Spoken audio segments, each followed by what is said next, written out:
En 2016, Élodie, 24 ans, passionnée d'urbex, décida d'explorer un tunnel ferroviaire désaffecté dans les environs de Lyon.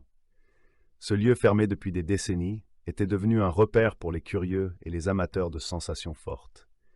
Accompagnée de son ami Hugo, elle pénétra dans l'obscurité, lampe à la main, filmant chaque recoin pour documenter leur expédition. L'air y était lourd, humide, et l'écho de leurs pas résonnait étrangement.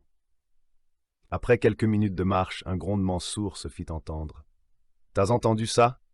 demanda Élodie en s'arrêtant. Hugo alluma son téléphone pour vérifier la carte. Ce tunnel est abandonné depuis 40 ans. Aucun train ne passe plus ici. Pourtant, une vibration se fit sentir sous leurs pieds.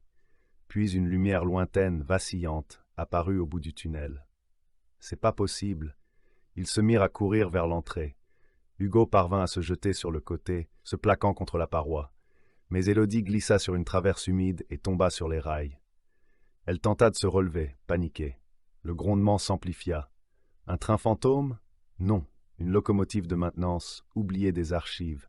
L'impact fut brutal. Les secours mirent 2 jours à retrouver son corps, broyé sous les wagons. Hugo, traumatisé, ne remit plus jamais les pieds dans un tunnel.